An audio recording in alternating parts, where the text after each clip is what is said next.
Welcome to the Inner Singer Podcast, providing tools and techniques to strengthen your inner singer, your beliefs, your confidence, your mindset. And now, your host for the Inner Singer Podcast, Mike Goodrich. Well, hello there, everybody. Welcome to the Inner Singer Podcast. This is Mike Goodrich, and here we go. Finally doing another one.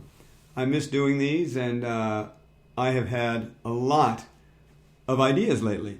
So whenever I have the ideas, I record them in the voice memo of my iPhone, and then I can come back to them and remember what I wanted to talk about. Pretty much remember anyway, but sometimes I have very random ideas. Now this one was not random, actually. I was teaching a class. Well, first of all, I just want to kind of ask, how is everybody?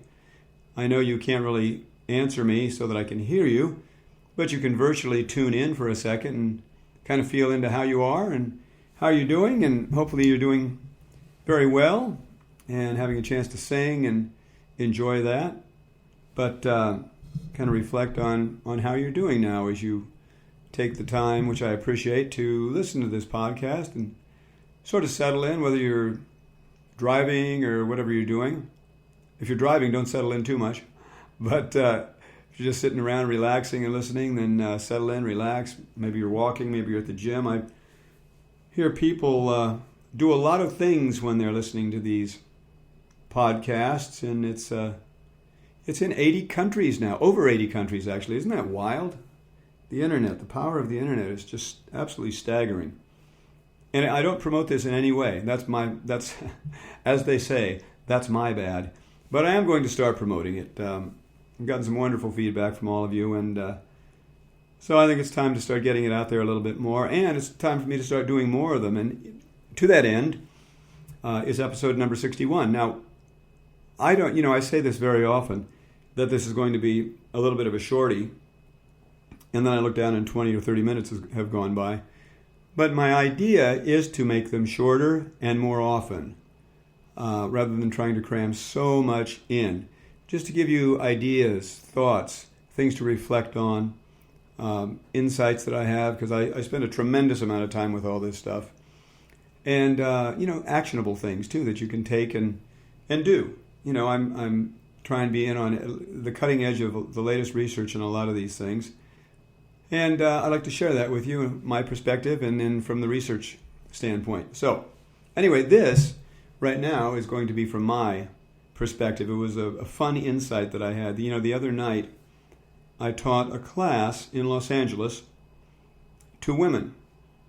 And, I didn't count. I don't know how many women there were, 30, 40, something like that probably, I'm guessing.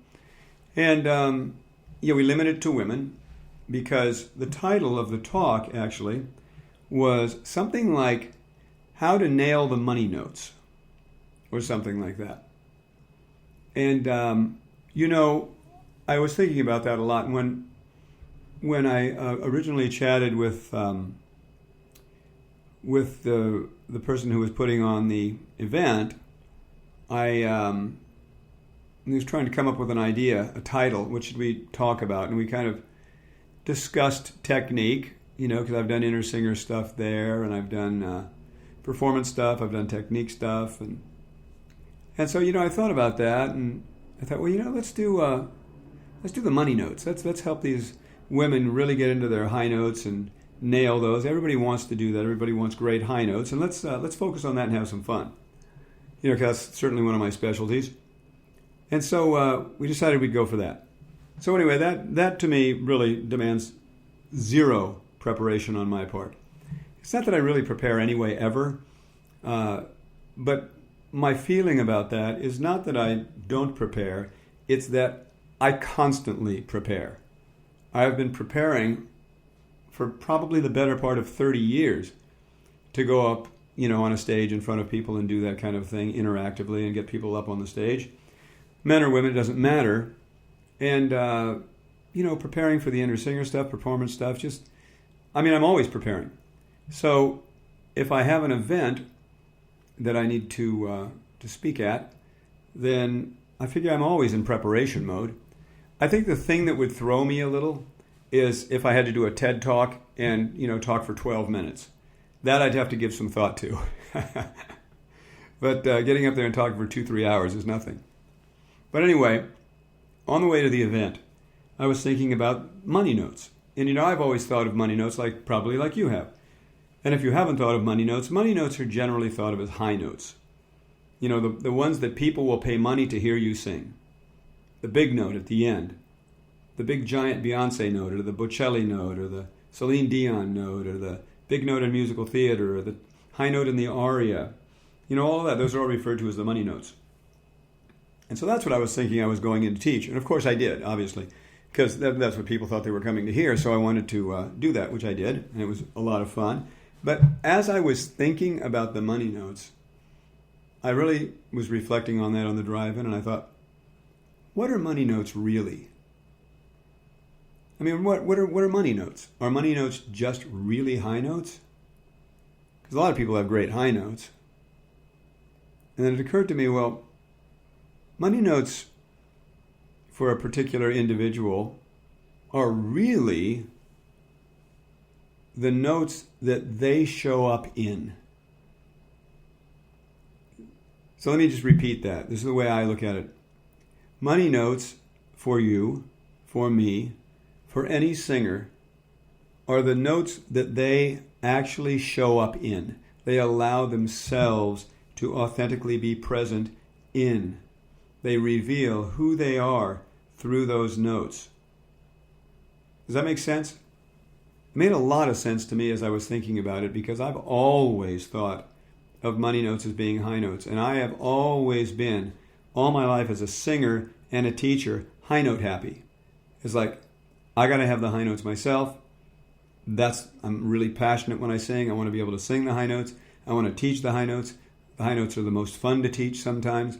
And, the money notes are the high notes. To me, money notes equal high notes all my life, right? And so I'm driving and thinking, and it's the first time, honestly, that about the money notes really occurred to me, and a little light bulb went off, and I thought, of course, that's what I teach.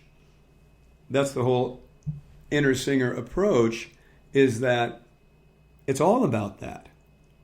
And what kind of inner work do we need to do, or what kind of tools can I share that will help us get to the point of being able to do that? An acting teacher of mine one time said, it's the art of being private in public. That's why so many people say, I sing great in the shower, or I sing great at home, or I sing great in the car. I sing when nobody's looking, but when somebody's looking, I can't really do it. And so, what's that? And we've all had that. Some of the best auditions I've ever given in my life have been in the car on the way home from the audition. And I slap my forehead and say, where was that when I needed it? Why couldn't I have done that? We've all been in that situation. I know we have.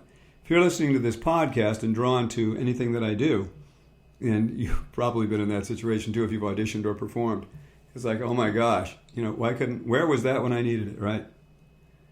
So getting in touch with the money notes is really about the continued work of getting in touch with who we are really, and opening to be able to not only discover that for ourselves, but reveal it through our artistry and allow it to shine through our singing, our playing, our writing, whatever we do.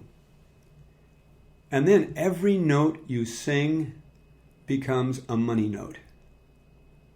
Every word, every note, people are on the edge of their chairs listening because they have all of you present in every note.